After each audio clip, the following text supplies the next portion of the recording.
Olá, sejam bem-vindos. E a gente continua com o livro A Chave Mestra, lição 15.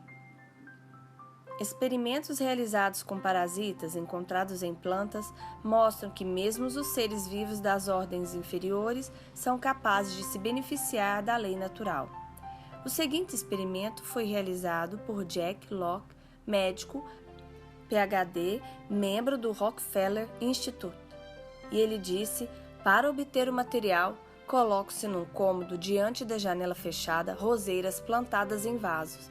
Se deixarmos as plantas secarem, os pulgões, antes desprovidos de asas, se transformam em insetos alados.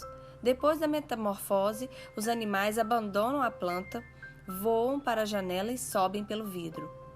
É evidente que esses insetos minúsculos descobriram que as plantas onde eles estiveram prosperando estão mortas e não poderão mais fornecer alimento e bebida. O único método para evitar morrer de fome seria criar asas temporárias e voar, o que eles fizeram. Semelhantes experiências mostram que a onisciência e a onipotência são onipresentes e que, numa emergência, o menor ser vivo pode tirar partido delas. A lição 15 vai revelar mais a respeito das leis sob as quais vivemos. Vai explicar que essas leis operam em nosso benefício, que todas as situações e experiências que nos acontecem visam ao nosso bem. Ganhamos força na proporção do esforço despendido e alcançamos mais felicidade se cooperarmos conscientemente com as leis naturais.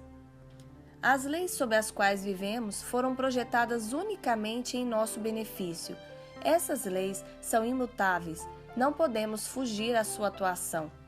Todas as grandes forças eternas atuam em solene silêncio, mas temos o poder de nos colocar em harmonia com elas e, dessa forma, expressar uma vida de relativa paz e felicidade. Dificuldades, desarmonias e obstáculos mostram que estamos nos recusando a abrir mão daquilo que já não precisamos, ou estamos nos recusando a aceitar aquilo que solicitamos. O crescimento se dá por meio da troca do velho pelo novo, do bom pelo melhor. É uma ação condicional ou recíproca, pois cada um de nós é uma entidade pensante completa, e essa inteireza nos faz receber somente na medida em que tivermos dado. Se nos apegarmos obstinadamente ao que temos, não poderemos obter o que nos falta. Quando percebemos o objetivo daquilo que atraímos, nós nos tornamos capazes de controlar conscientemente nossas condições e também de extrair de cada experiência apenas o necessário para proporcionar mais crescimento. A capacidade de fazê-lo determina o grau de harmonia e felicidade que alcançamos. À medida que alcançamos planos mais elevados e visões mais amplas, vai aumentando gradualmente a capacidade de nos apropriarmos do necessário a nosso crescimento. Quanto mais tivermos capacidade de perceber aquilo de que precisamos, mais certeza teremos de discernir sua presença, de atraí-lo e absorvê-lo. Nada pode nos alcançar senão o necessário ao crescimento. Todas as situações e experiências que nos acometem ocorrem em nosso benefício. Dificuldades e obstáculos continuarão a surgir até termos absorvido sua sabedoria e termos extraído dela o essencial para continuar a crescer. É matematicamente exato o fato de colhermos o que plantamos. Adquirimos força permanente na medida exata do esforço necessário à superação das dificuldades. Os requisitos inexoráveis do crescimento exigem que apliquemos o maior grau de atração para aquilo que se harmoniza perfeitamente conosco. A maior felicidade será facilmente alcançada se compreendermos e cooperarmos conscientemente com as leis naturais. Para possuir vitalidade, o pensamento deve estar impregnado de amor. O amor é um produto das emoções, portanto, é essencial que as emoções sejam controladas e dirigidas pelo intelecto e pela razão. É o amor que comunica vitalidade ao pensamento, fazendo-o germinar. A lei da atração ou a lei do amor, pois são uma coisa só, trará o pensamento material necessário a seu crescimento e a sua maturidade. A primeira forma assumida pelo pensamento é a linguagem, as palavras. Isso mostra a importância das palavras. Elas são a primeira manifestação do pensamento, os recipientes nos quais o pensamento é carregado. Elas se apropriam do éter e, ao colocá-lo em movimento, reproduzem para os outros o pensamento sob a forma de som. O pensamento pode conduzir a qualquer tipo de ação, mas seja esta qual for, ela será apenas a tentativa do pensamento de se expressar de maneira visível. Assim, é evidente que, se desejarmos condições favoráveis, só poderemos nos permitir pensamentos favoráveis. Isso leva à conclusão inevitável de que, se desejarmos expressar abundância em nossa vida, só poderemos pensar em abundância. E como as palavras são apenas pensamentos que tomaram forma, devemos ser especialmente cuidadosos e usar somente linguagem construtiva e harmoniosa. Esta, quando finalmente for cristalizada como formas objetivas, trabalhará a nosso favor. Não podemos fugir às imagens que sem cessar fotografamos na mente. Quando adotamos qualquer forma de linguagem não identificada como o nosso bem-estar, essa fotografia de conceitos errôneos é exatamente o que está sendo feito com o uso das palavras. Manifestamos cada vez mais vida à medida que nosso pensamento se torna mais claro e se eleva a planos mais altos. Alcançamos mais facilmente essa condição quando usamos imagens verbais claramente definidas, livres dos conceitos ligados a elas, nos planos inferiores do pensamento. Os nossos pensamentos têm de ser expressos por meio de palavras. Se quisermos utilizar formas mais elevadas de verdade, só podemos fazer uso de material que tenha sido cuidadosa e inteligentemente selecionado com esse objetivo em vista. Esse poder maravilhoso de vestir os pensamentos com a forma das palavras é o que diferencia o homem dos outros animais. Pelo uso da palavra escrita, o homem pôde olhar para os séculos atrás e ver as cenas comoventes pelas quais ele chegou à sua herança atual. Ao ser humano foi permitido entrar em comunhão com os maiores escritores e pensadores de todos os tempos. Portanto, o registro combinado que hoje possuímos é a expressão do pensamento universal, tal como este tem buscado tomar forma na mente humana.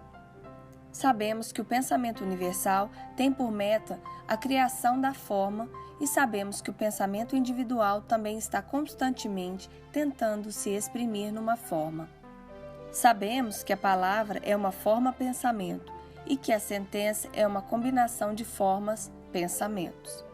Portanto, se quisermos que nosso ideal seja belo ou forte, precisamos observar que as palavras que irão criar esse templo sejam precisas, sejam reunidas com cuidado, porque a exatidão na construção das palavras e sentenças é a forma mais elevada de arquitetura da civilização, além de um passaporte para o sucesso. As palavras são pensamentos e, logo, um poder invisível e invencível. Elas irão, por fim, se materializar na forma que lhes for dada. As palavras podem se tornar lugares mentais que viverão para sempre ou podem se tornar casebres que a primeira brisa derruba. Elas podem deleitar os olhos, assim como os ouvidos. Podem conter conhecimento. Nelas podemos encontrar a história do passado e a esperança do futuro. Elas são os mensageiros vivos dos quais são filhas todas as atividades humanas e sobre-humanas. A beleza da palavra consiste na beleza do pensamento. O poder da palavra reside no poder do pensamento, e o poder do pensamento está em sua vitalidade. Como podemos identificar um pensamento vital? Quais são suas características distintivas? Deve haver um princípio. Como podemos identificar o princípio? Existe um princípio da matemática, mas nenhum princípio do erro. Existe um princípio da saúde, mas nenhum da doença. Há um princípio da verdade, mas nenhum da desonestidade. Temos um princípio da luz, mas nenhum da escuridão. E há um princípio da abundância, mas nenhum da pobreza. Como saber se isso é verdade? Se aplicarmos corretamente o princípio da matemática, teremos certeza dos resultados. Onde há saúde, não há doença. Se conhecermos a verdade, não seremos enganados pelo erro. Se deixarmos entrar a luz, não haverá escuridão. E onde houver abundância, não poderá haver pobreza. Esses são fatos evidentes em si, mas parece ter sido perdida de vista a verdade mais importante. Um pensamento que contém um princípio é vital, logo, ele contém a vida e, consequentemente, cria raízes. Com o passar do tempo, certamente ele descolará os pensamentos negativos que, por sua própria natureza, não contêm vitalidade. Mas esse é um fato que lhe permitirá destruir todo tipo de desarmonia, carência e limitação. Sem dúvida, quem for sábio para entender essas coisas, reconhecerá facilmente que o poder criativo do pensamento lhe deposita nas mãos uma arma invencível e faz dele o dono do próprio destino. No mundo físico, há uma lei da compensação, segundo o qual o aparecimento de uma determinada quantidade de energia em um lugar implica o desaparecimento da mesma quantidade de energia em outro lugar. Portanto, observamos que só podemos receber o que dermos. Se nos comprometermos com certa ação, precisamos estar preparados para assumir a responsabilidade por suas consequências. O subconsciente não é capaz de argumentar. Ele aceita a nossa palavra. Nós pedimos algo, então devemos recebê-lo. Fizemos a cama, agora precisamos deitar nela. Os dados foram lançados. Os fios irão exibir a padronagem que tecemos. Por isso, precisamos usar o discernimento para que o pensamento cultivado por nós não contenha o germe mental, moral ou físico que não desejamos ver materializado em nossa vida. O insight é a faculdade da mente que nos permite ter uma perspectiva mais longa dos fatos e situações, uma espécie de telescópio humano. Ele nos permite compreender as dificuldades, assim como as possibilidades contidas em qualquer empreendimento. Ele nos prepara para os obstáculos à frente. Dessa forma, podemos superá-los antes que tenham chance de causar problemas. Tal discernimento nos permite planejar da melhor forma possível e voltar o pensamento e a atenção na direção correta, em vez de envolvê-lo em canais que não trarão retorno algum. Absolutamente essencial à evolução de qualquer grande empreitada, o insight nos permite penetrar, explorar e dominar qualquer campo mental. Essa visão subjetiva é um produto do mundo interior e se desenvolve no silêncio, por meio da concentração. Como exercício desta semana, concentre-se no insight. Sentado na posição costumeira, concentre-se no pensamento de que estar ciente do poder criativo do pensamento não significa dominar a arte do pensamento. Deixe o pensamento se demorar no fato de que o conhecimento não se aplica sozinho, de que nossas ações não são governadas pelo conhecimento, e sim pelo costume, pelo precedente e pelo hábito, de que só por um esforço consciente e determinado podemos aplicar o conhecimento. Lembre-se de que o conhecimento não utilizado desaparece da mente, de que o valor da informação reside na aplicação do princípio. Continue nessa linha de pensamento até ter percepção suficiente para formular um programa concreto de aplicação desse princípio a seu problema específico. E ele termina a lição 15 com uma frase de Horácio Bonar: pensa com verdade e teus pensamentos matarão a fome do mundo. Fala com verdade e cada palavra tua será uma semente produtiva. Vive com verdade e tua vida será uma grande e nobre profissão de fé. Fim da lição 15. Muito obrigada e até a próxima!